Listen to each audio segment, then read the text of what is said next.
Chilling tales for dark nights.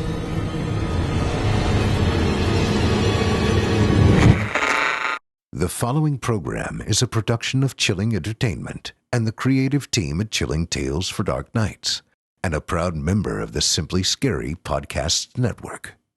Visit simplyscarypodcast.com to learn more about this and our other weekly storytelling programs, and become a patron today to show your support and get instant access to our extensive archive of downloadable ad-free tales of terror. Thank you for listening, and enjoy the show.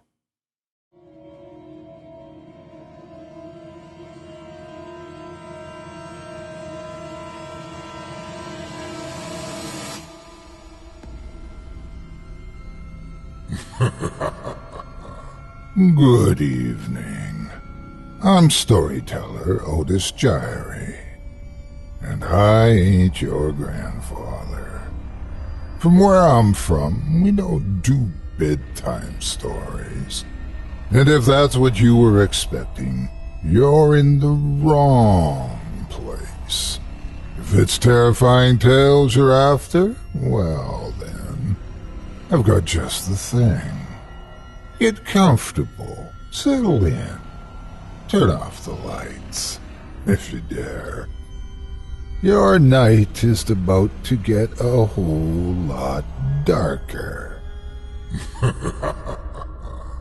Who needs sleep anyway?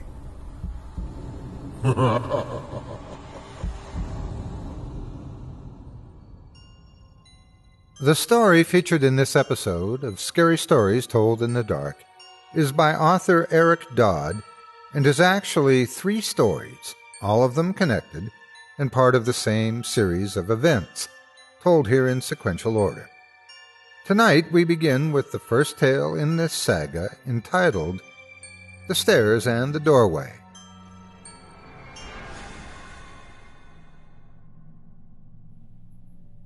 Part 1. The Stairs and the Doorway. I don't feel like I'm a nosy person. No more nosy than the next guy. I just have what my ma would call an unhealthy amount of curiosity. I was the kid who climbed to the top of the big oak in the backyard just to see what was in the crow's nest. I was the kid who dug a hole in the backyard so deep that I hid groundwater because I was convinced there was a cave under our house, and I wanted to see it. To see. My folks aren't dirt poor, but they're pretty close. They're part of that missing middle of America, the people who work 40 hours a week until they die, with no savings to speak of. I got my first job at a horse stable when I was 14. It didn't last very long. I knew I needed to get a job because I knew we needed the money. So I bounced around for the next few years, washing dishes, waiting tables, until I graduated high school.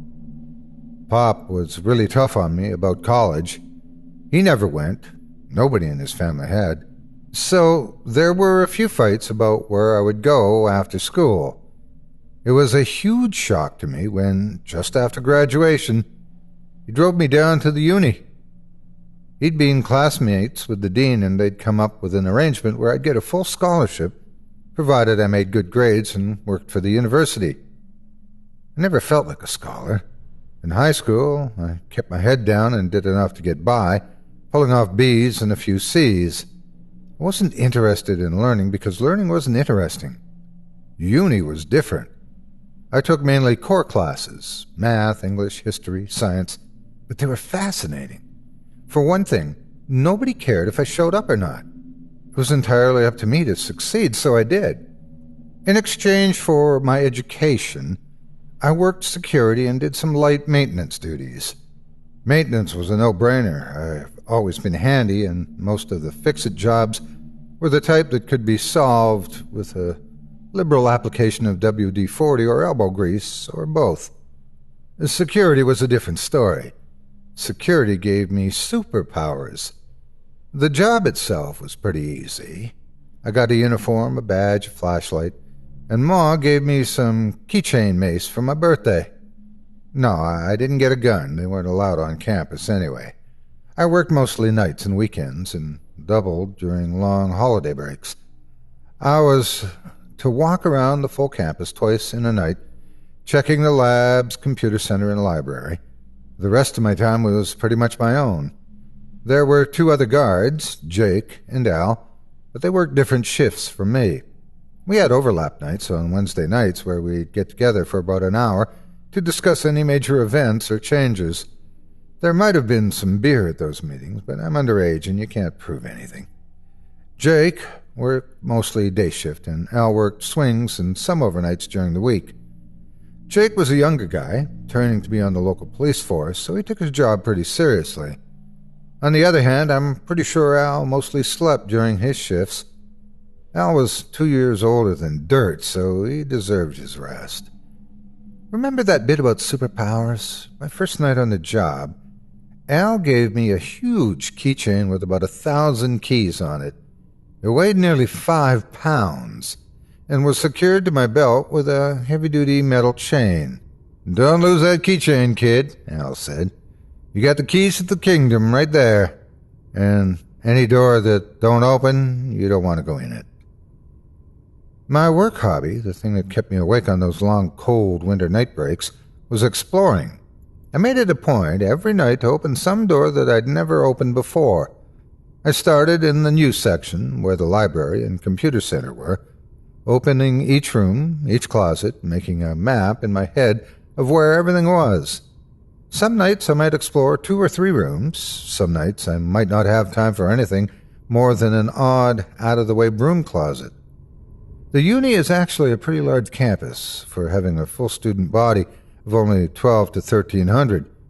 It was built as a Methodist college in 1896 and became state-owned in the 30s. There were 3 main sections. The old school housed the administration offices and a few unlucky classrooms. Unlucky due to the lack of central heat and air, and the 3-story building had no elevators.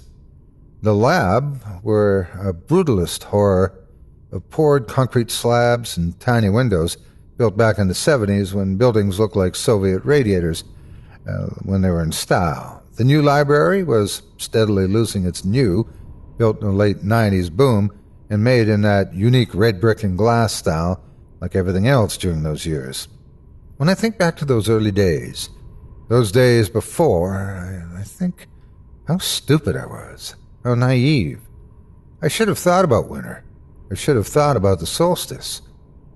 By December of my sophomore year of college, I'd cleared every room in the new library.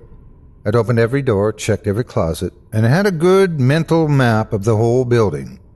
It was ultimately pretty unimpressive. I found no buried treasure, no secret stash of missing computer supplies cached in a forgotten closet.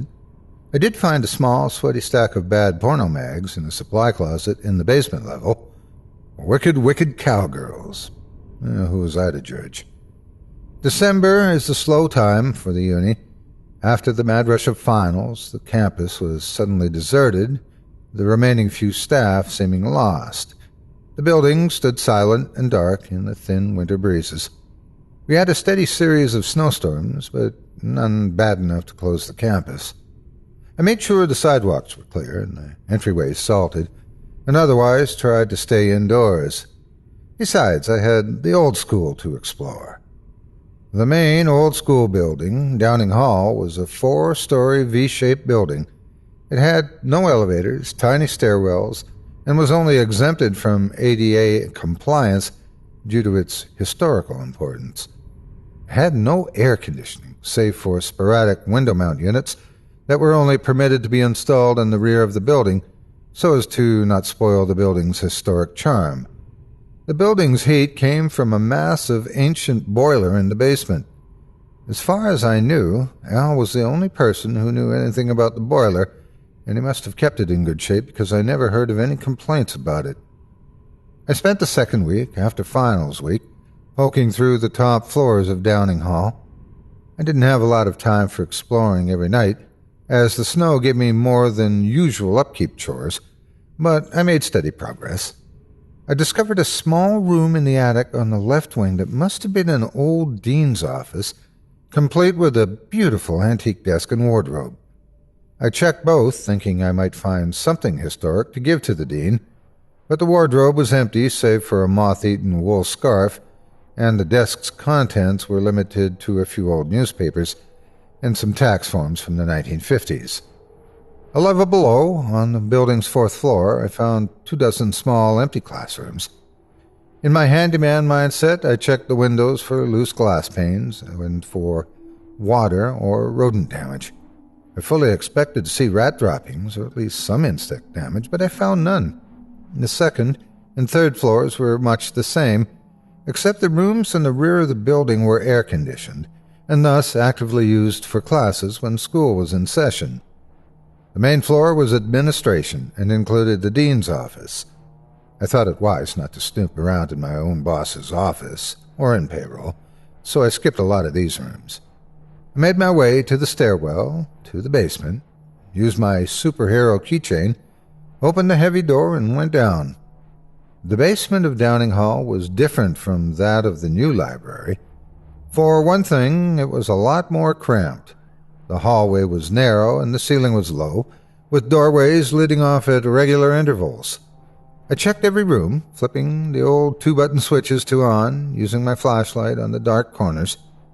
I'd carried a few packs of spare light bulbs, the fancy new CFC bulbs, in my satchel, thinking to replace any that had been burned out and save the environment while I was at it. The little rooms mostly contained junk, spare desks, filing cabinets, full of 40- and 50-year-old papers, old holiday decorations, and so forth, lit by naked hanging bulbs. I'm not an imaginative kind of guy. I guess I'm pretty smart. I made straight A's in my college courses. It never occurred to me to be scared, I don't think. I'm alone in a creepy old basement. This was my place, my job, my hobby, and it all seemed so normal. By the night of the 20th of December, I had made my way to the boiler room. The furnace was a massive monstrosity of iron and rivets, pipes and gauges. It was hellishly hot in that room, and equally loud. It was, however, neat and very clean. Al kept it that way because he said, "A clean boiler lets you get more shut-eye." The furnace had been converted from coal to gas at some point, but the soot had stained the walls of the room, and the old coal chute still opened in one of the corners. I had no intention of giving the boiler room more than a glance. I'd been there dozens of times, and there was nothing to see, just a workbench and the furnace itself, when I noticed a small door to the back and left behind the furnace. That's weird, I thought to myself. I'd never seen that before. But then again, I had never stood in that particular spot beside the workbench, and I had never really looked. The door was smaller than normal, maybe 5 feet tall, painted in the same non-color drab gray-brown of the walls, and it was made of metal just like the other doors in the basement. I went over to the door and touched the handle. I think the body knows sometimes when things are wrong. Have you ever had that feeling like you're being watched? When you know you're totally alone and nobody can see you, but you feel eyes on you. Have you ever gone left instead of right because you got a feeling that you just shouldn't go to the right today? Didn't work that way for me. When I touched that doorknob, nothing, absolutely nothing, felt any different. My head didn't hurt, my neck hairs didn't stand up, and I didn't hear an inner voice saying, "Don't do it." The doorknob turned, but the door wouldn't open. I looked more closely and saw a small keyhole. I checked my magic keychain and found 3 possible matches. Struck out with the first 2, and the third worked. Of course. Yeah. The hinges squealed like they hadn't been used in a long time. Decades. My handyman instincts noted it. WD-40, I mumbled. I hauled open the door and stepped through into another small, cramped hallway. The light switch worked, and the single bulb blew with a crack. Damn it. My hackles did raise then. I flicked on my flashlight and quickly swapped out the bulb, right there with the new one. I looked around and saw this hallway was narrow, straight, and ended a few yards away at another door. That door easily opened onto another stairway. "Oh, what the hell," I said. Nobody ever mentioned a sub-basement for this building. The hairs on the back of my neck were still standing out. I shook it off as nerves from the blown bulb and walked to the stairwell. It was a standard stairwell. It looked pretty much the same as the others in the building. I walked to the bottom and met another door. I pushed through it to see another long, narrow hallway with doors leading off to either side at regular intervals. The first door to my left was unlocked and opened easily enough onto a storage closet. There were stacks of late 60s-era books, a few desks, and a decaying mop in its bucket. The door across from it was unlocked, but did not open so easily. I hauled the door open to find a larger room that looked to have been used as a classroom. There were desks, a blackboard, anatomical diagrams, and posters on the walls. Everything was covered in an inch of dust and appeared not to have been touched in a long time. Why would anybody put a classroom down here? I mumbled to myself. How would they even convince students to get down here in the first place? I remember thinking at that point that I must have somehow discovered a back way into the other wing of the V-shaped Downing Hall. Maybe this is where the old science classes were held, before the labs were built. I moved on to the next set of rooms. They were both classrooms, abandoned, dust-covered, and mostly empty. So were the next pair, and the next.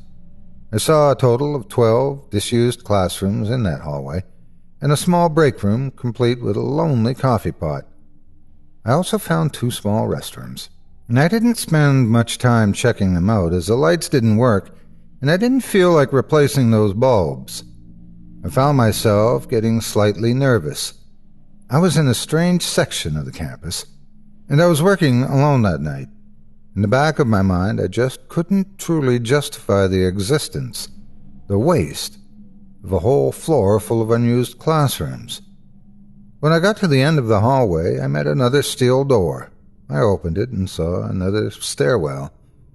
I was fully expecting this stairwell to go up to connect to one of the other main stairwells in Downing Hall. The stairs only went down. This was the point, I remember, at which I began to get scared. No way. There was no way these stairs go down. How would anybody get down here? Here. The stairwell echoed to me. I should have checked the time. I should have been concerned with finishing my rounds. I should have been hungry for lunch. I should have run. I started to climb down the stairs. This stairwell was unlit and appeared to be much older and in much worse condition than the others. It was also longer, much longer. After a few minutes of walking down the steps, I began to count them. At every 12 steps, there was a small landing, a turn, and another set of steps. Down. After 10 landings, I reached another door. It was unlocked and opened easily. The hinges squealed, and the echoes died like lost things in the dark. I groped against the left wall for a light switch, and there was none. I checked the right, and the wall was equally smooth. I cast the flashlight around, but saw nothing. Nothing forward, nothing to either side, nothing above. I snapped my fingers, listening for the echo. I may or may not have heard one. I slowly came to realize that the room into which I had entered was enormous, cavernous, possibly the biggest room I'd ever physically experienced. I shrank back to the doorway for a moment. This room can't be here, I said to myself. I started to think about going back, but I also started to think about wanting to know what was in there. I took a step forward and another until I was walking steadily into the room. I kept a steady pace, counting my steps. I looked over my shoulder every few yards, using the light from the open doorway to orient myself. I walked slowly for 100 yards, 200 yards, until I saw a dim glow ahead. The glow got faintly brighter and larger as I walked toward it. Another 100 yards, and another, and 3 more passed until I could make out a small, dim light bulb near a door. That door was of a different type entirely. It was huge, 14 feet tall at least, and half again as wide. The surface was black metals, studded with rivets and bolts, mounted on huge hinges. Across the face of the door, graved into the metal, were words in some strange, looping script that I could not recognize. Every surface was carved with that script, or with strange diagrams made of splayed, circle-ended lines. In the center of the door was a large spoked wheel lock, and in the center of the lock was a tiny keyhole. Above the keyhole was a sigil enclosed in 3 circles. I looked behind me and could not see the light from the stairwell. I couldn't see anything at all. I held the superhero keychain to the dim light and flipped through the keys. Of course, there was one small, battered key that looked as if it might fit. I inserted it into the lock and turned it. I heard a click and a thud and a sound from within the door like pouring pebbles or dry teeth. I pulled the key from the lock and grasped the spokes of the wheel lock. My heart was racing, and sweat was dribbling into my eyes. I turned the spokes to the left, counterclockwise. Widdershins, some buried memory in my head said, and kept turning until the wheel stopped. There was another thud and a crack, and then silence. The darkness behind me no longer felt empty. In fact, it felt positively crowded, as if I had an audience watching me. I stepped back from the door and flashed my light around. Still nothing. Dry, empty floor. I turned back to the door, grasped the large cast-iron handles, and pulled. Nothing. I tried harder, putting all my weight into the pull, and at the last moment, at the end of my strength, I heard another crack, and the door groaned open on a draft of cool, stinking air. The smell was heavy, moist, and musky. I had a flash memory of my mother taking me to the zoo as a child and the smell of the cat house with the lions. At the thought of the lions, I let go of the handles and stumbled back a bit. I carefully shone my light into the yawning black crevice of the open door. I saw a short hallway that opened into a small, cramped room. I saw a filthy, rusted metal chair. I saw bones, small bones. I saw, or heard, or smelled, a form so black it seemed to suck in the light of my flashlight. I saw a black form rushing toward me, running towards me, filling the hallway, howling and laughing and speaking in a voice that sounded like mountains collapsing. I remember fangs and the words that turned my bones to rusted glass. I remember feathers and a hand with too many fingers jeweled with something unspeakable, and the smell, the stink of something long caged.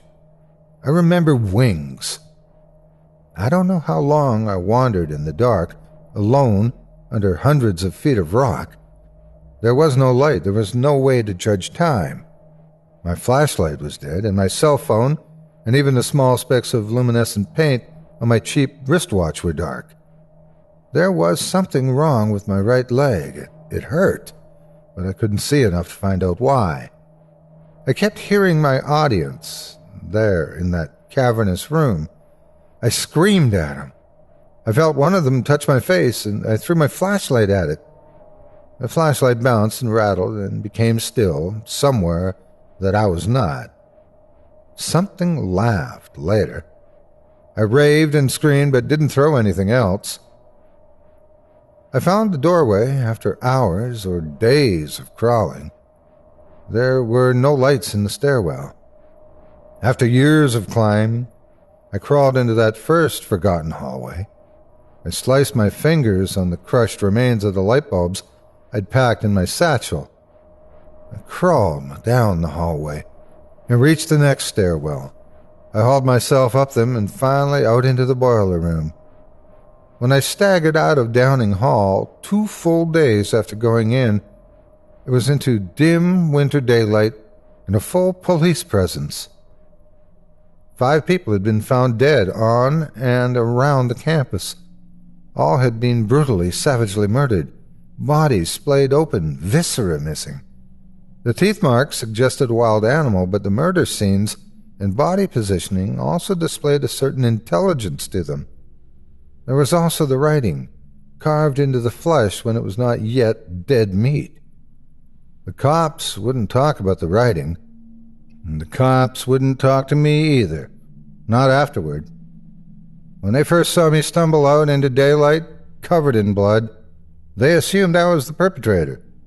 They quickly changed their assumptions when the medics pointed out the green stick fracture, the dehydration, the concussion, and the obvious shock. The cops asked a lot of questions, and I answered as best as I could. I told them about the door in the boiler room. They couldn't find it. They showed me the bare, smooth wall from where I had crawled, dazed and broken. My tracks stopped at that wall. 2 cops tried breaking through the wall in that spot, only to meet old brick and older earth past that. The cops wanted to know where the long black feathers came from, stuck to my clothes by dried blood. I didn't know. I didn't want to know. Cops, the medics, nobody would look at me anymore. The scars on my face, the deep gouged-out writing, and not a sight that most would want to see. I was marked. Whatever I had let out, whatever had killed and eaten 5 people, and a week later 6 more, it marked me as a friend.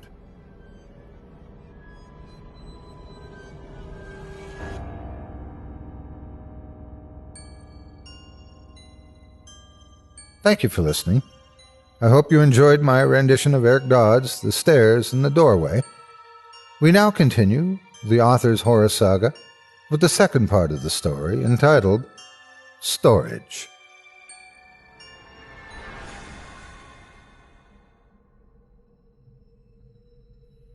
There's not a lot of work out there for a 20-ish ex-security guard with a bad case of PTSD. And if that dumb kid was hideously scarred by a serial killer that had carved a swath of victims across 3 states and disappeared without a trace, that kid can barely get a hamburger at McDonald's, much less gainful employment. My parents weren't able to help much. The wounds on my forehead and cheeks healed after a few weeks or months. I wasn't counting. You can still see them if you look closely, or in the moonlight. Nobody looks too closely these days. There's something about my eyes that seem to reflect the things that I've seen. I can identify with Winston from Ghostbusters. I've seen some things you wouldn't believe, and those things would turn you white if not stark raving mad. And I may be, in fact, mad, because I keep seeing it. After the incident, I spent a few days in the hospital and a few weeks in the psych ward. They assumed I suffered a psychotic break due to trauma or shock, and since most of my story did in fact sound like delusional ravings, off to the pretty pastel room I went. Life went on, the university reopened for classes on schedule, and the cops eventually stopped questioning me.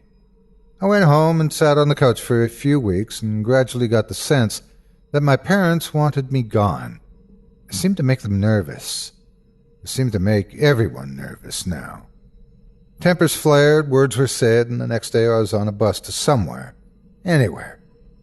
I had about 1,000 in savings, plus my dad had stashed another 500 in my bags, so I was able to rent cheap rooms and eat cheaper meals along the way.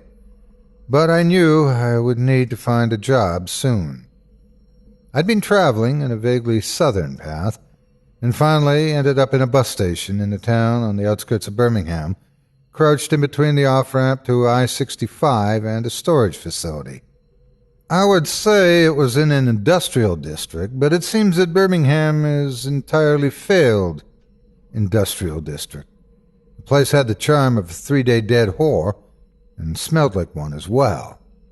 Walking outside the bus station and past the chain-link fence encircling the U-Store facility, I noticed a dingy yellow hiring sign in the office window.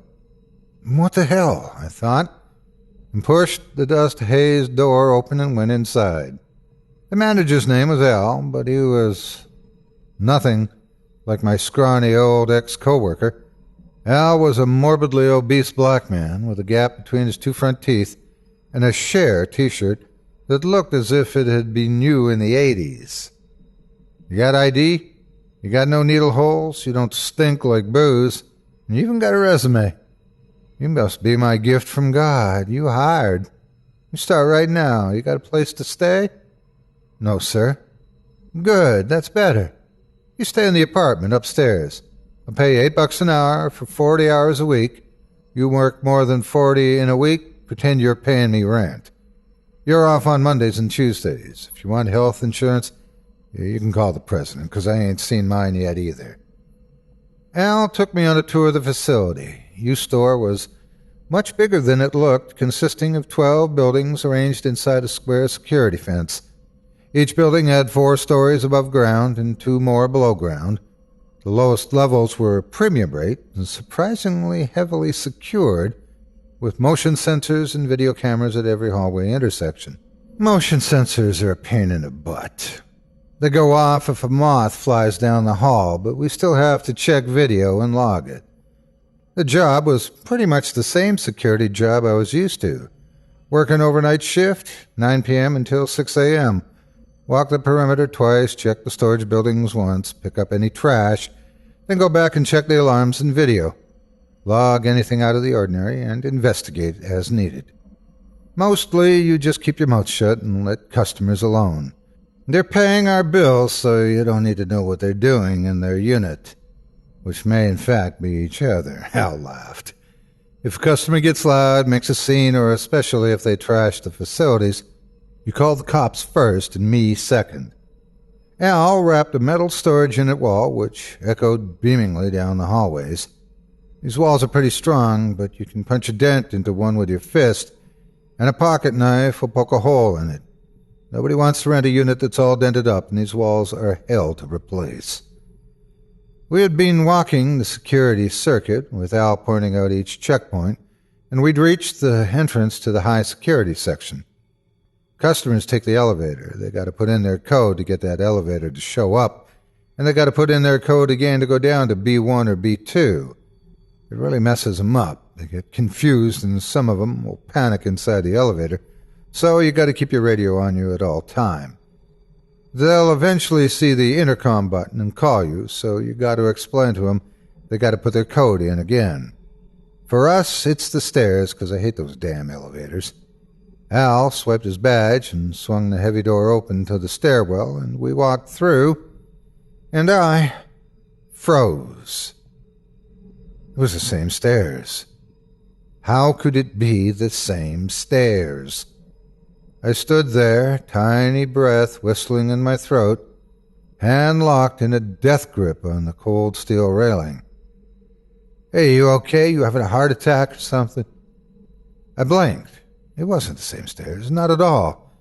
These were new, shiny steel, brightly lit, and I could clearly see the bottom.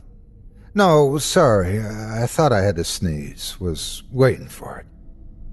Yeah, you're not kidding, all the freaking dust in here. Wait till spring and it's like yellow snow all over. High security, or HS, was similar to the higher levels, but more brightly lit. The units were larger, so there were less of them. Wow, it's cold down here, I said. Yeah, we keep it at 50 year-round. We got some law firms that keep their papers here. And don't tell nobody, but we got some government agencies that do the same. We keep it cool and dry, and their papers will stick around forever. Got some customers that keep art down here, and antiques and stuff like that, Al said. The doors to the HS area were car width, and looked to be made of sturdier stuff than the flimsy sheet metal of the less expensive units. Can people store cars down here, Al? I asked. Nah, no way to get them down here. Building 3 has a ramp and a loading dock for cars, but most people don't want to store them in these buildings. Regulations say you gotta drain them of oil and gas and any other fluid, which makes them a pain to get into the units. Regs say no explosives. Remember that, kid. You see some dumbass storing his lawnmower and the gas can, you log it and you tell me. We continued touring the HS levels B1 and B2. Al pointed out the security cameras at each intersection and at midpoints down the hallways and showed me where the security route would take me. Don't always walk the same route. That'll drive you nuts. Mix it up some. Make sure you tag those checkpoints, said Al. We made it back to the office, and Al took me upstairs to a small apartment. It was a little bigger than my dorm room in college, with a small kitchen, shower, bed, closet, and a TV. Al pointed at the TV. That might have cable. It ain't supposed to, and I've never seen a bill, but I won't tell if you don't. Okay, kid, you better get some sleep. You're on shift at 9. If you're late or I catch you sleeping, you're out in your ass. Get people waiting to rent a unit at 3 a.m., they're idiots or trying to rob you. Tell them the office is closed at night. Al squinted at me. You know how to work a gun? He asked. Yeah, my dad taught me. Is this that bad of an area? I asked. Oh, hell no, kid. You might need to show the gun to some tweakers, that's about all. The glass is all bulletproof and those are solid steel doors. If some junkie's screwing with you in the office, there's a gun under the desk. It ain't loaded, but there's clips in the bottom drawer if you need 'em. He looked me directly in the eyes, and if you do need 'em, you don't need 'em. You call me on the radio, which is what you'll do. What about inside the facility? I asked. You're inside a highly secured, state-of-the-art storage facility with a radio and keys to nearly 1,000 steel doors. I bet you can figure something out, Al replied. He left, and I took my duffel bag to my room and tried to sleep. The first night was non-eventful, so was the next, and the next. Weeks passed, and I began to feel better. I got into the swing of being a security guard again, which is most looking for differences. I recognized the patterns of U-Store and its customers. The late-night crowd are usually pretty quiet, except for Thursday night band practice. Some kids had gotten the bright idea to rent out one of the cheap ground-level units to store their musical instruments in, and they practiced every Thursday night. I didn't mind. They weren't that bad. About once a month, on a Wednesday night, there was a porn shoot in one of the units. I wasn't very clear on what was going on until I mentioned it to Al the next day. A long black limo pulled up around 11 p.m., and several stripper-quality girls got out, followed by a few guys. They'd all trooped down to one of the larger HS units, and they'd pack up and be gone before dawn. We rent the units, Al said, so long as they're paying and not breaking the units, we don't say a word. Most of the customers weren't like that, though. They were regular people moving stuff around, up late because they had to work and couldn't move during the day. I saw guys fixing cars, a woman who used a large unit as her extra closet full of clothes, and a couple who were building a baby crib. They had a full woodworking shop set up inside their unit, complete with dust suppression and built-in vacuums, but mostly it was people moving boxes of stuff in and out. Everything was going so well for maybe 6 weeks, and then I saw it. I saw her.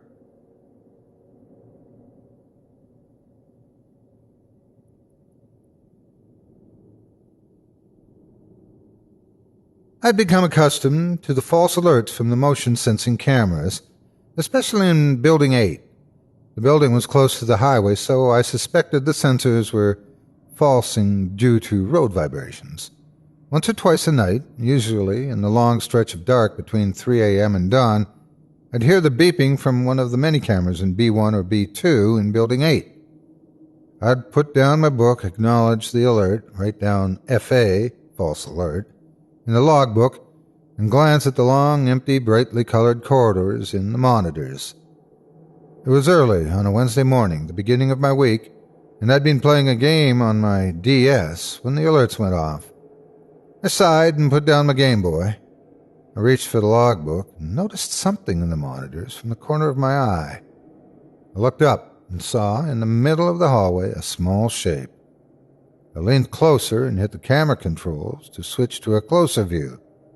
Standing in the middle of a highly secured, brightly lit hallway, 2 floors underground, was a little girl in a bridal gown.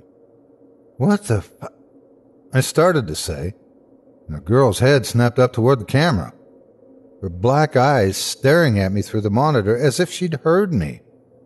She lifted a finger to her lips and ran off screen.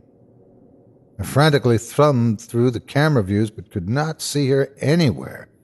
Screw this, I muttered to myself, and I grabbed my flashlight and the gun from the holster under the desk. I bolted out of the office door, pausing only to make sure it was locked, and started running down the paved alley leading to Building 8. At this point, I wasn't thinking of anything supernatural. I was thinking of the scumbags who made porno movies in my facilities and thinking maybe that little girl had escaped something really awful or was still involved in it. I called Al on his radio while I ran. Al, wake up. We got an intruder in Building 8. Repeated. Intruder in Building 8. Wake up. Al lived nearby, within radio range, and he mumbled something about being on his way. I badged the main door to Building 8, flung it open, and ran across to the stairwell.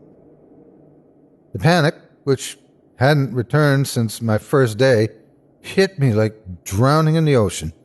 I stopped, backed up, and shut the stairwell door. I didn't have time for this. I ran to the elevator, punched in my override code, stepped inside, punched in my code again, and rode the slowest elevator in the world down to B2. The gently playing Muzak version of Cher's Believe did nothing to make the situation better. I cautiously stepped into the corridor. I kept the gun in my jacket pocket, not wanting to spook anyone, especially with the kid involved. I walked down the hallway and found nothing. Turned at the end, down the next hallway, still nothing. No locks out of place, no units open, no sounds, no smells, nothing. I checked the stairwell. Nothing. I gritted my teeth and walked to the stairs to the B1 landing, looked out the door and found nothing. By this point I was hoping I would find anything, a shoe, a body, hell, a whole murder scene, but there was nothing. My radio crackled and I jumped and bit my tongue. I said, "Where are you?" Al's voice grumbled over the radio. "B2 in Building 8, south stairwell," I said. "Found anything?" Al asked. "Not a thing. Sorry, man. It's probably a false alert." It happens. Just once, though. "Meet you back at the office. We'll check the tapes."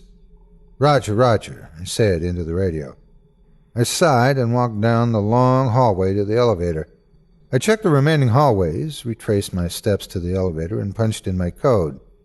As the elevator doors closed, I thought I heard a sound. A girlish giggle. "God damn it," I said. I punched the cancel. The elevator doors slid open. I stepped out and quickly looked out both ways. There, to my left, a gauzy white shape disappeared around the corner. Another giggle. I looked up at the security camera, pointed at it, then pointed in the direction of the corner. Holding my flashlight like a club, I jogged to the corner and quickly checked both ways. Nothing. Of course. I ran as fast as I could down the long corridor to its end, turned and saw nothing. Ran to the intersection. Nothing. To the next intersection. Nothing. To the end. Nothing. Finally, wheezing, out of breath, I yelled, "Okay, you bastard. I give up. Enough from you for the night." Al was at the desk when I got back. "Enjoy your exercise, kid?" he asked. "Yeah, I'm trying out for the Olympics," I replied. "Maybe the Special Olympics. I just watched you run 2 miles inside Building 8 for no good reason," Al said. "Figures," I said. "So you saw nothing? On any of the cameras?" "Not a thing." Al made me sit through repeated viewings of the security footage. He made it a point to show me, pointing at the camera, from all angles.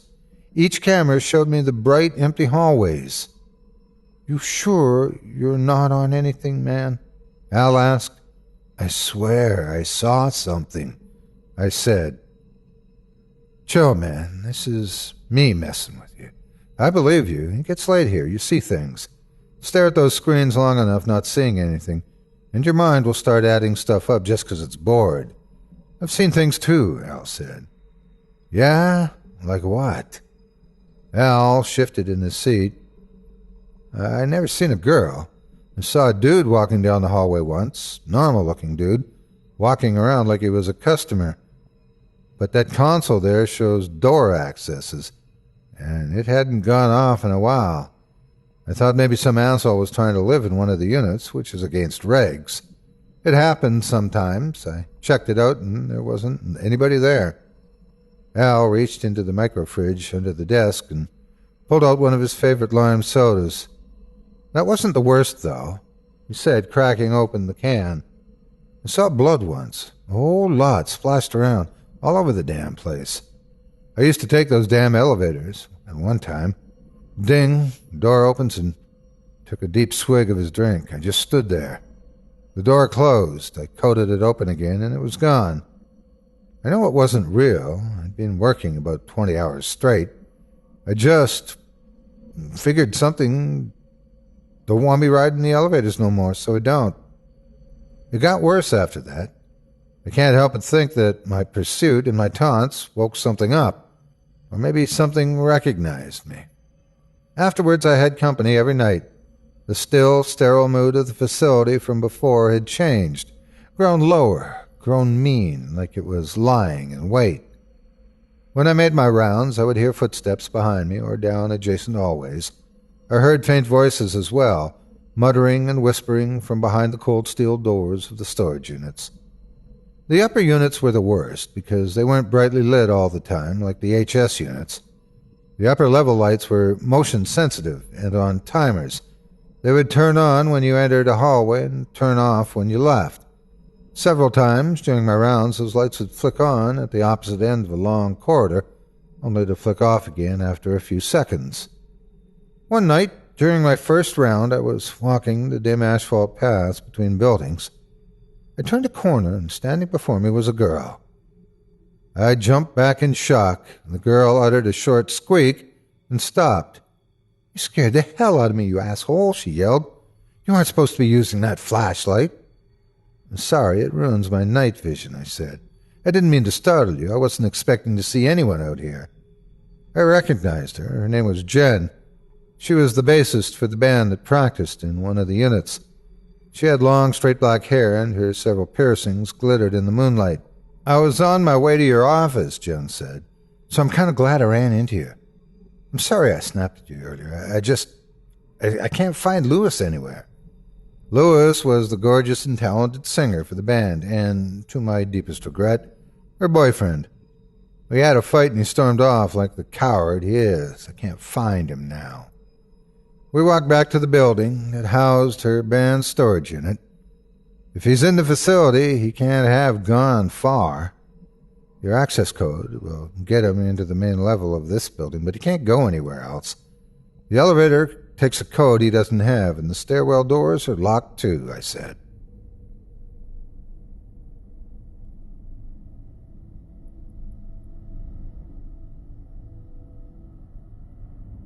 The other band members were in their storage unit, rolling up cables and packing gear. "Didn't you find him?" asked the short, stocky drummer. "No," I said.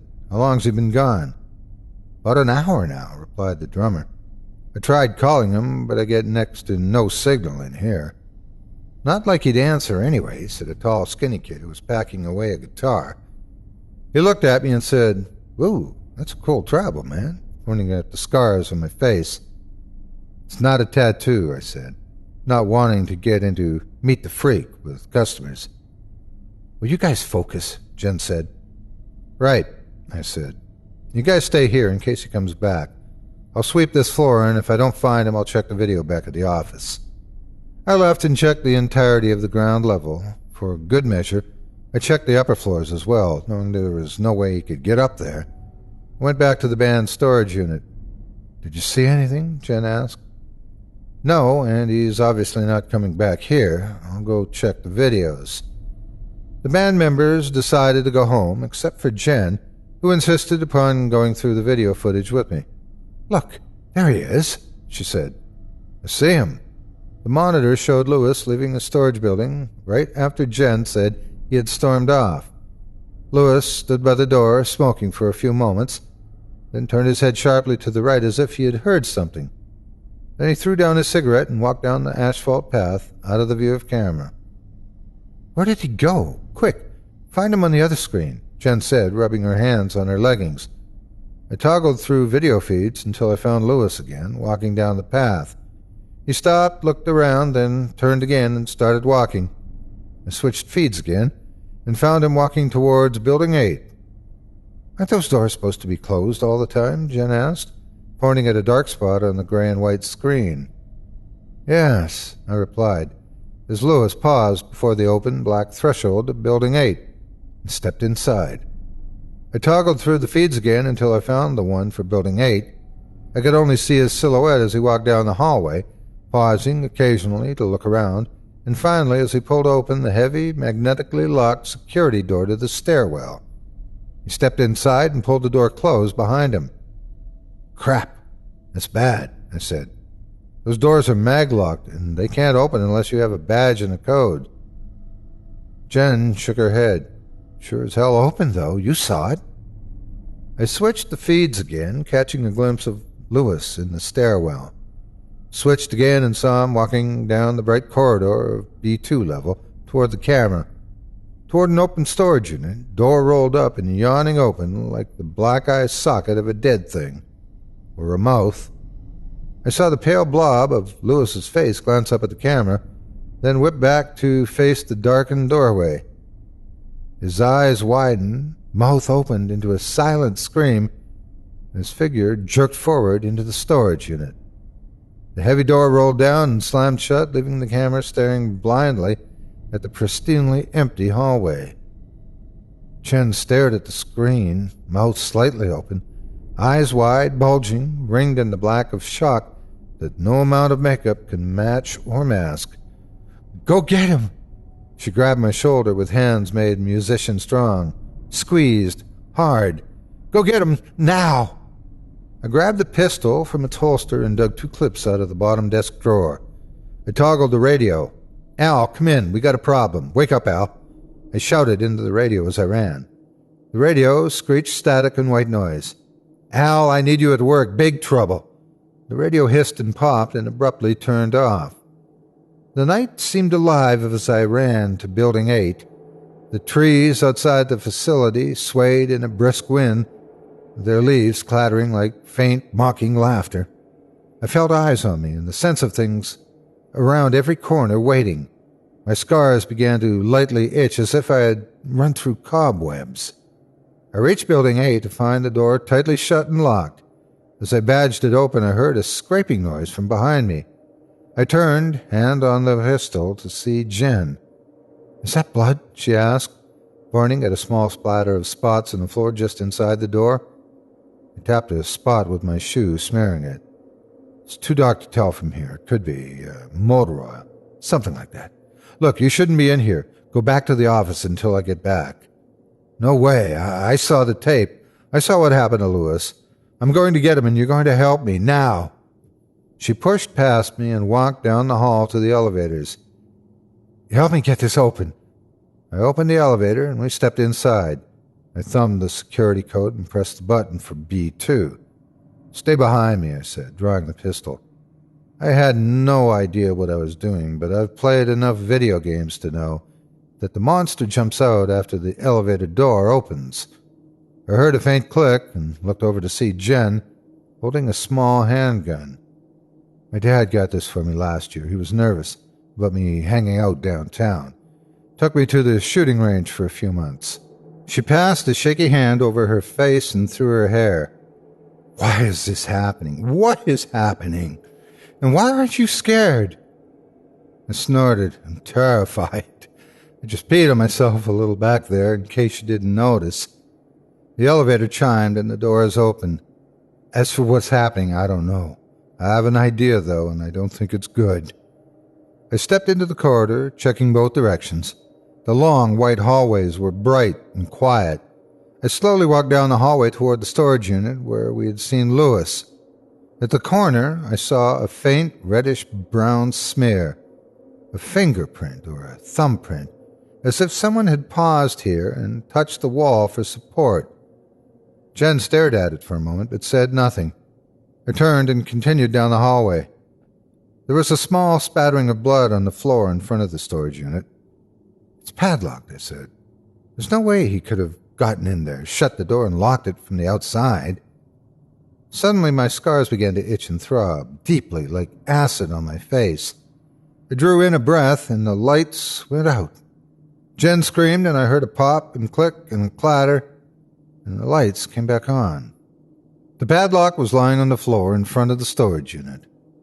The bright, sterile white fluorescence at the far end of the hallway went dark. Then the next set turned off, and the next, the darkness glowing closer to us in sections. A whispering, muttering sound filled the air.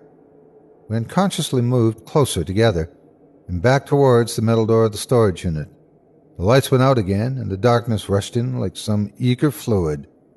Jen and I stood in the whispering dark, pressed together like orphaned children, lost in an abysmal woods for an untold amount of time, until the red emergency lights flickered into a murky life. Their blood-red glow did not so much illuminate as it did accentuate the shadows that pooled and swirled around us. The whispering grew louder and louder, like a river of mumbling, tumbling voices, until it reached a roaring crescendo and then stopped. The storage unit's door slowly rolled open. Lewis was there, sitting on the floor. He was facing away from us, crouched and still.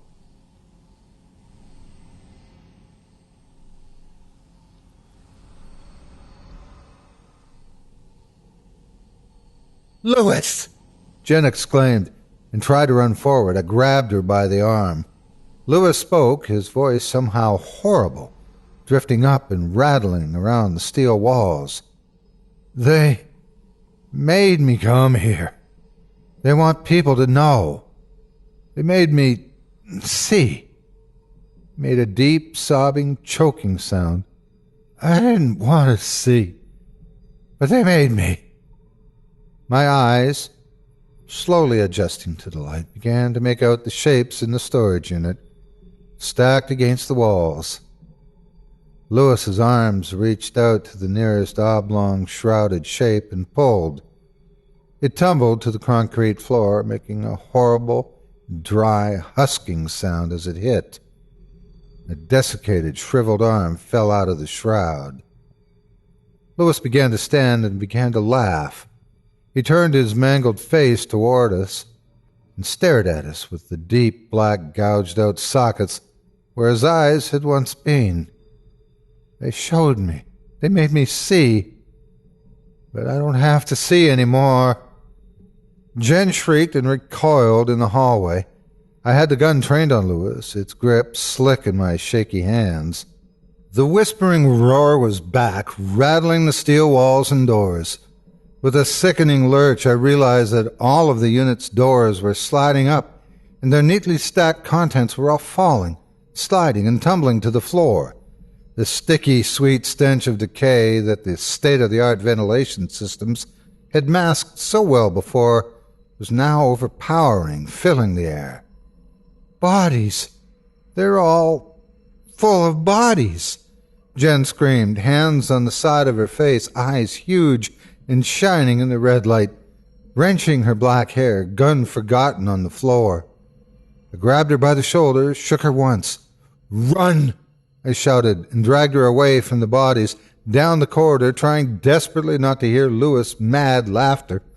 I tripped over a smaller corpse sprawled in front of the unit near the corner and slammed into the opposite wall. I looked down for a moment, saw a white bridal veil covering a small child's withered corpse. I shook my head and staggered to the stairwell door. The whispering was now a full roar, rage-filled voices howling, shaking the security door. I fumbled my badge twice, finally got it, punched the code, and hauled open the door. I grabbed Jen by the arm and dragged her up the stairs. The lights in the stairwell were all wrong, flickering and tilting crazily. I realized my face was wet as I reached the B-1 landing. There was not much of a ground-level landing left. As Jen and I crawled out of the stairwell, we saw that most of the U-Store facility was gone. A few portions of buildings were still standing, but we were otherwise in a field of desolation and destruction, as if the whole block had been mulched.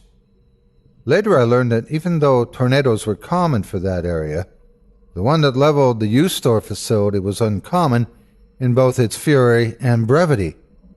NOAA reported a small, high-intensity cell appeared directly above the facility at about 6:30 a.m., spawning a slow-moving tornado that rated as an F3. The tornado encompassed the storage facility and stayed in effectively the same spot for a full 15 minutes until moving in a generally northeast direction for about a mile. It appeared to have left the ground for most of its travel, touching down once again in a neighborhood to the northeast of U-Store before dissipating completely by 7 a.m. They found Al's body, or the remains of it, in the top of a tree 2 counties over 3 days later. The coroner's report stated Al died of heart failure. It appears he had a massive heart attack before the tornado got to him.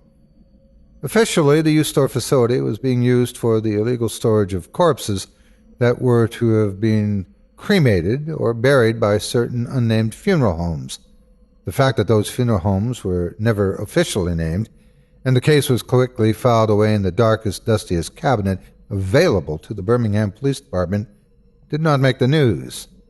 Of course, the scariest part about the whole situation seemed to be the way that even after a freak tornado revealed thousands of unidentified corpses stacked like cordwood inside an absurdly well-secured and well-cooled storage facility in a relatively large city, people just seemed to forget about it, as if they wanted to forget, or didn't want to know.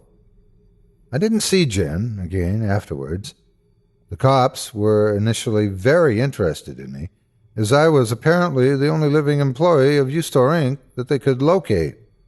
They kept me in jail for nearly a week without pressing charges before I started making noises about attorneys. For the first few days, I was completely fine being behind bars. Those bars would keep things out as well. I overheard them say that Jen had been committed to a psychiatric ward due to her story and her insistence that her boyfriend was trying to kill her. She had become violent and attacked one of the officers questioning her. Lewis was never found, and neither was his body. The other thing I overheard, the thing that made me decide to leave the jail, was about U-Store's owners. It seems there weren't any. The whole operation was owned by shell companies, and the cops couldn't track down the original owners. Eventually, they stopped looking.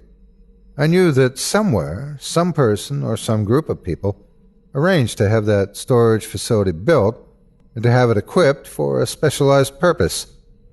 I knew that someone had to be responsible for those bodies being there, and I suspected that someone was responsible for those bodies being dead in the first place. Thousands of people disappear in this country each year. I may have found some of them. What keeps me awake at night more than the dreams or the sounds outside my window or the itching of my scars is wondering how many more storage facilities are out there.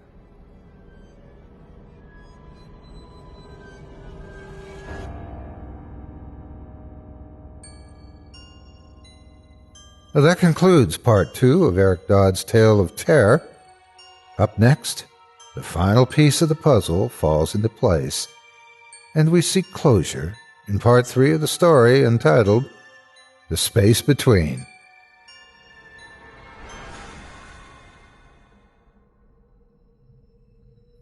Can a house be evil? Is it possible for a structure of wood and stone and plaster and glass become more than the sum of its parts in the negative sense? It certainly happens in the positive sense. Fill a house with light and love and family, and that sense of comfort and well-being seems to permeate the very walls of the place. But is it possible to architect a bad place, however inadvertently, through the unwitting intersection of board and beam? The house on Red Apple Road was a bad place. It was an oversized farmhouse crouched sullenly on a slight rise, overlooking thorn-tangled fields long left to run wild. The house's peeling paint may have once been white or gray, but sun and time had long reached the true colors away, leaving the walls a jaundiced, sickly yellow. A single diseased elm leaned drunkenly in the shaggy yard, a rusted chain swing hanging from its single limb. The house's windows were all intact and winked in the sunlight like they knew a secret. The rent was cheap. Bad luck or worse circumstances saw me driving a beaten-down Corolla to a nowhere town for a stay I hoped was only temporary. The house's owner, Bursell Lowry, bought the place for a steal at a bank auction. The prior owners had stopped paying the mortgage several years before and had skipped town shortly afterwards. Lowry was a distant relative, and a call from my uncle prompted Lowry to offer the house for only a couple $100 a month. I began hearing stories about the house soon after I moved in, my few possessions. Lowry had a hard time keeping renters, which explained the cheap rent. Most of his tenants stayed less than 6 months, and one family only stayed a single night before fleeing the state entirely, leaving behind their deposit and their dog. I laughed most of these stories off as small-town folk trying to haze a newcomer. I had experienced nothing in the house so far, aside from weak water pressure and a lack of functional air conditioning, which Lowry had remedied with a new window mount unit. I became more interested when I heard Jim's story. Jim was a manager at the Waffle House in town. He was a drunk, but he maintained through his drunkenness an iron will and genial good humor that made my night shifts as a short-order cook bearable, almost fun. My nephew died in the front yard, Jim said, drinking from his coffee mug on a slow Monday night, really Tuesday morning. Cop said he weren't wearing a seatbelt. Car ran off the road, hit the ditch, and threw him out the front window. They said he was dead before he hit the ground. Jim drank deeply. Thing is, Paul wasn't the only one who died in that house's front yard. If you're from around here and you know where you are and where you're going, you know to be careful driving on Red Apple Road, and you don't use your brights when you go around the curve. Red Apple Road curved to the left around the house, and there was a deep ditch between the road and the house. According to Jim, the house's windows faced directly opposite oncoming traffic and would reflect the bright light of a car's high beams onto the driver's eyes. Every few years, some glare-blinded driver would misjudge the turn and slam into the ditch. By Jim's count, that curve had claimed over 30 lives. 30 people? Come on, Jim. You're pulling my leg. Wouldn't the state put up a guardrail or something, I asked. State's broke. County's worse off. It ain't a priority, as they say. Some folks just slow down. It gets to be a habit, I guess. Until one night, maybe they's drank some, maybe it's raining, maybe they's just not thinking where they are. Then bam! Jim wiped smudges from the cash register. Surely Mr. Lowry would fix the windows, covering them up or something. People have tried, Jim said. Shrubs don't grow in that yard. A family that lived there in the 80s tried putting up black tar paper over the windows right after a real bad accident. Didn't last a week. The tar paper came down and the family moved away. Wow, well, no wonder the rent's so cheap, I said. Jim laughed. You don't know the half of it. Ask around town. He said no more afterwards and commanded me to degrease some vent hoods, which I did willingly, lost in thought about my new home. When I got back to the house, it was full dawn, the sun shining over the horizon, and morning dew sparkled in the fields. The house on Red Apple Road crouched sullenly in the morning mists, seeming to be resentful of the cheerful light. The bare, scrappy yard and the steep-sided embankment had new meaning, as did the scrapes on the asphalt of the road near the house. I was slightly spooked from Jim's story, so I did a quick walk through the house. Most of the rooms were bare, save for the living room, which was piled with boxes. My bedroom had a mattress on the floor and a few open boxes of clothing. I had installed heavy blackout curtains as soon as I was hired for my night shift job, so the room was very dark. After a quick shower, I fell asleep almost instantly. Only pieces of the dream came back to me, but it involved grasping fingers and a terrible screaming sound and flying feathers. I woke with a start, sitting bolt upright in bed, sweat-drenched sheets twisted around me. I was disoriented at first, blinking into bright sunlight. I looked around and realized that my blackout curtains were gone. I checked my watch. Noon. I'd only been asleep for 4 hours before the dream. I got out of bed and walked to one of the windows, thinking the curtains had simply come loose from the wall and fallen to the floor. They had not. There was no sign of them anywhere in the room. I checked the bedroom door and found it the way I'd left it, locked. I unlocked the bedroom door and walked out into the rest of the house. The front and back doors were both deadbolted from the inside, and in the kitchen, every cabinet door and every drawer stood open, and their contents were strewn across the floor. By this point, I was pissed. I called my landlord. "Mr. Lowry, I don't appreciate practical jokes. If this is the way you make up for cheap rent, fine, but don't mess with my sleep." "I don't know what you're talking about, son," said Lowry.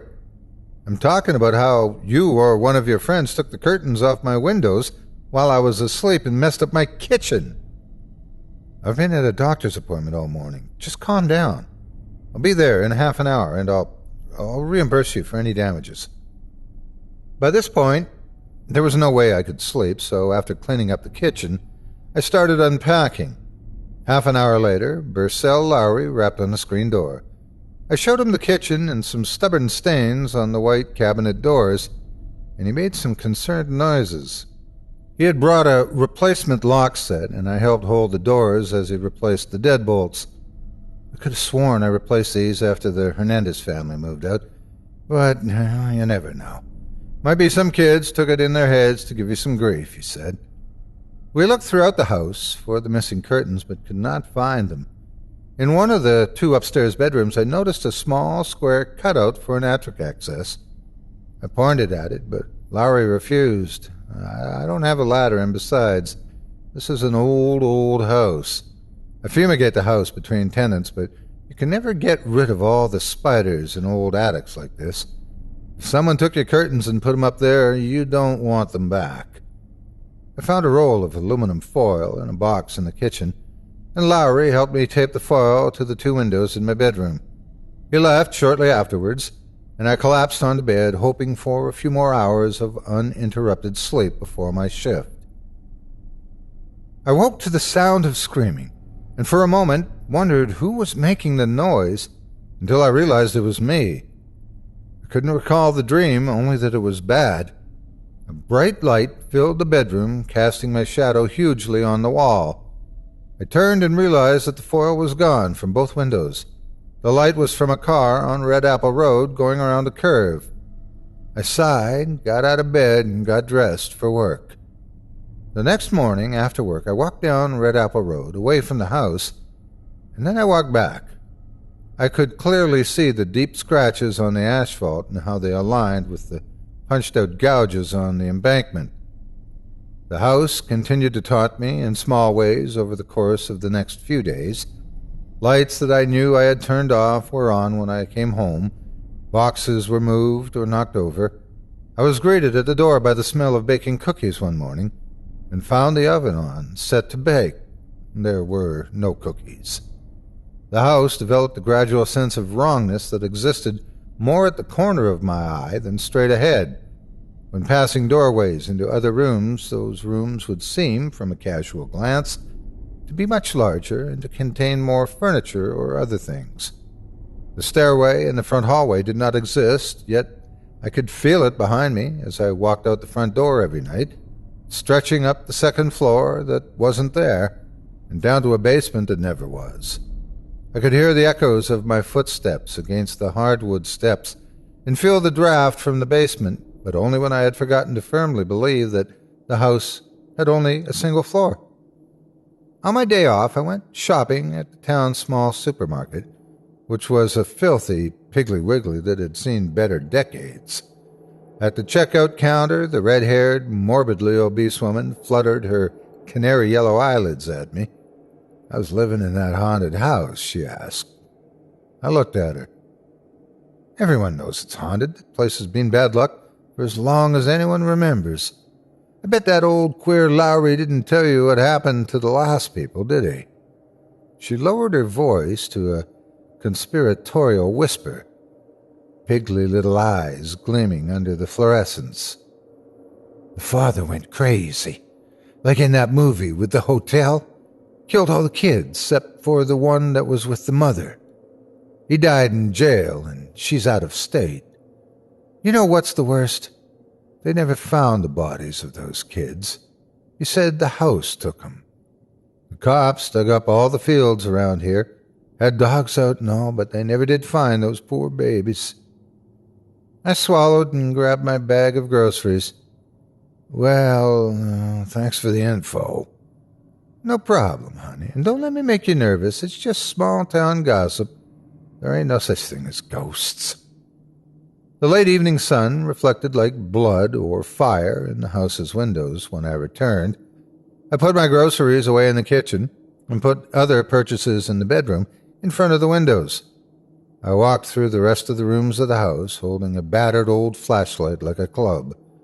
The grocery store lady's story had spooked me more than I cared to admit. After finding no ghosts in the closets or demons in the bathroom, I gave myself a mental shake and went to the living room to read. After so many night shift evenings, I knew I would be awake for a long time. The loud cracking sound jolted me awake, heart hammering in my chest. I looked around the room, unsure of where I was. I realized I had fallen asleep in my chair. My book was on the floor, and I decided that it had woken me when it fell. I laughed to myself, shook my head, and stood up to stretch. Mid-stretch, I heard an answering laugh from upstairs. I looked up, and my heart began to race again. Footsteps from above. I grabbed the long metal flashlight from beside my chair and cautiously stepped into the foyer. I pushed the button for the hall light and tightened my grip on the flashlight. More shuffling from upstairs and a tithering, wheezing laugh. I stood at the bottom of the stairs and tried to see through the darkness at the top. I placed my foot on the first step and another crack reverberated through the house. I glanced behind me to the front door and saw a light dusting of plaster falling from the ceiling in front of it. I climbed the stairs, riser after riser, of old wood so brown as to be nearly black. The upstairs hallway was short and thankfully empty. I hit the light switch with a sweat-slick palm, fumbling at the unfamiliar two-button style until the bare bulb turned on, shining its wan yellow light flickeringly into peeling wallpaper and 3 brown wooden doors. I yanked open the door closest to me, across from the stairwell to find a shallow linen closet stuffed with old quilts and blankets. I shut the door and listened for sounds. The house was silent, as if it was holding its breath before revealing a surprise. I turned to my left and walked to the door at the end of the hall. The plaster was arched there, as was the door, which was smaller than the other doors in the house. The black iron knob was very cold when I grasped it and squealed like something unpleasant when turned. The small door swung wide into the room, and darkness spilled out onto the hallway, like the lolling tongue of a hanging victim. My flashlight did little to dispel the gloom.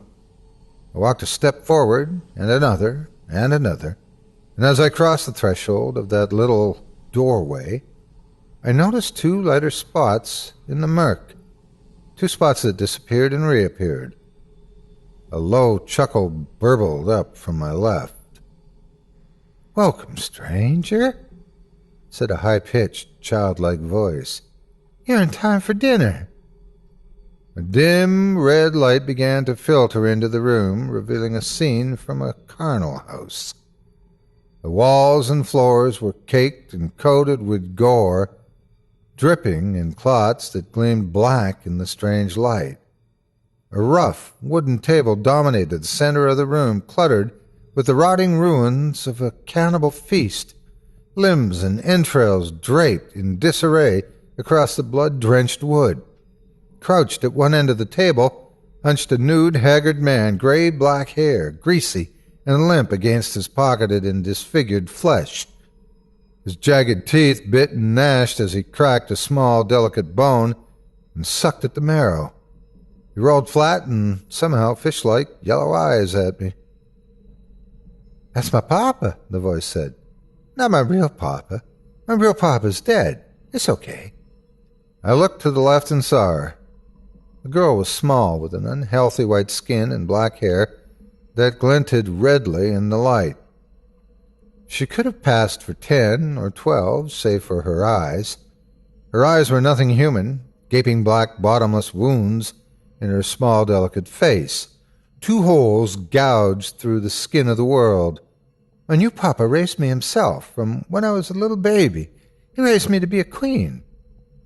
She had been slowly creeping towards me as she spoke, one stuttering step after another, as if she was unfamiliar with something so mundane as walking. "They're coming. This is their place. You can join us. You can be with us to welcome them." Another step. "This is the between. They come from outside. They were here before. They want in." Her foot came down on a small bone, and as it snapped, I realized she was right in front of me, so close that I could smell the reek of corpse flesh from her breath. I could see the rags of it in her teeth. I realized there was no second floor. There had never been a second floor. I ran, turned and ran, pounding down the hallway that was far longer than before, far too long, down a flight of stairs that had 2 more turns and 2 more landings than it had when I climbed them, feeling her small, childish hands grasping at the nape of my neck. I hit the front door with full force, knowing it would be stuck firm, but hoping, and it burst wide open, sagging from one hinge. I continued running until I reached the car. I flung the door open and jumped in. I slammed the door shut, locked it, and glanced at the back seat. There was nothing. With a deep sense of dread, I slowly lifted my gaze to the house. The single-story structure stood, black and silent, its front door hanging askew from broken hinges. I passed a shaking hand through my sweat-slicked hair. For a moment, my view doubled, and I saw a different house. One with a second and a third floor, one with a shadow in front of the upstairs window. I revved the little car's engine and drove away from the house as fast as the car would go. The car idled in a church parking lot a few miles away. I pulled out the cell phone I had stashed in the center console and dialed the one number that I had programmed in. It rang the other prepaid cell phone I had bought weeks ago. I rubbed my face, feeling the slightly raised skin of the long-healed scars that had been itching and throbbing for weeks that I stayed in that house. "I believe you. I'll do it." I pulled a SIM card out of the phone, snapped it in half, and threw the pieces out the window. I cracked a rib or 2 when I bounced off of an old wooden fence post. I had to guide the car far enough off the road to avoid the embankment, but close enough to hit the windows dead center.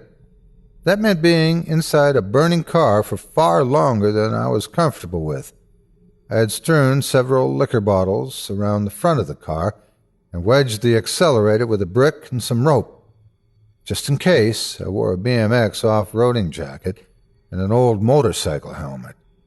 At the last moment, I lit the rag protruding from the small jug of kerosene I had belted into the driver's seat. The car hit the side of the house with a satisfying crunch, shattering those hateful, murderous windows and rupturing the cans of kerosene I stored in the bedroom. I lay on my undamaged side in the field, wheezing into the silence for a few moments. Then, with a sound that was like a shocked inhalation, there was a huff and a whoomp, and the fuel caught.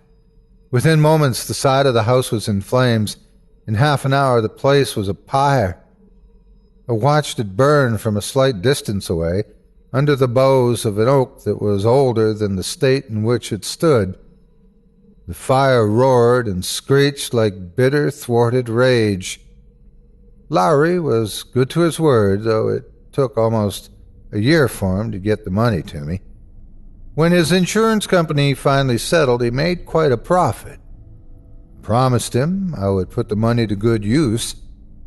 There's always something else out there, waiting to be put down.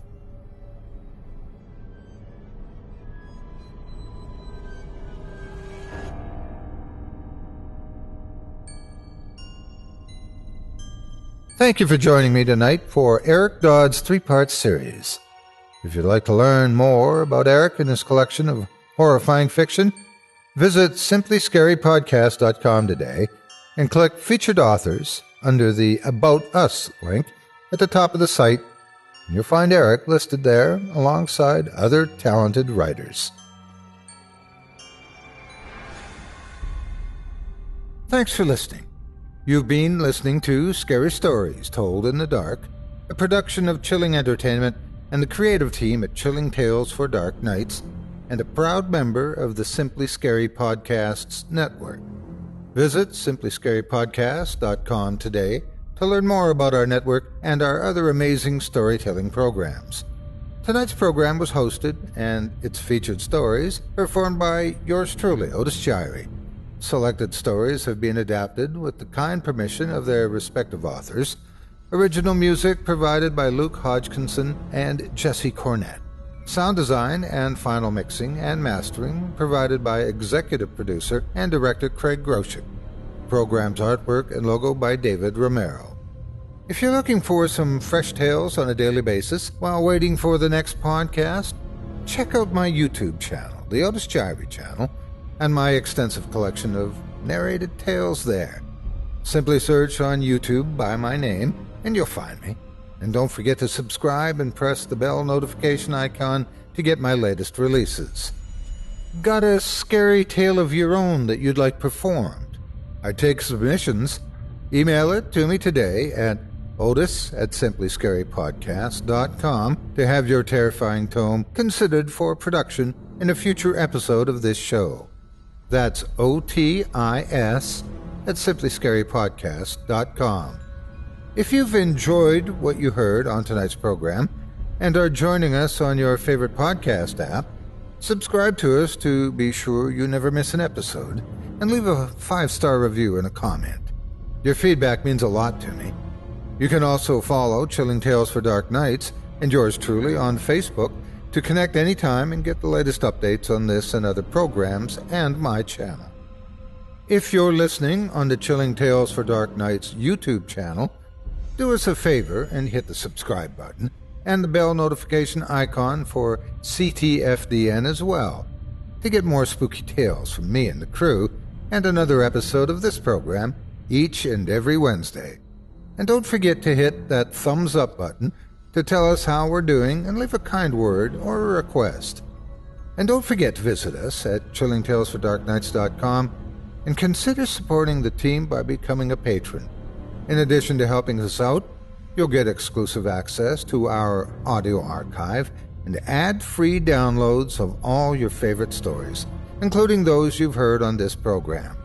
As for me, I'll be back next Wednesday with more terrifying tales to keep you up all night.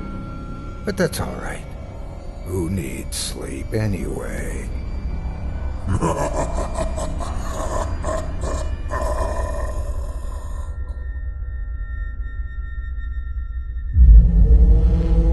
Chilling Tales for Dark Nights.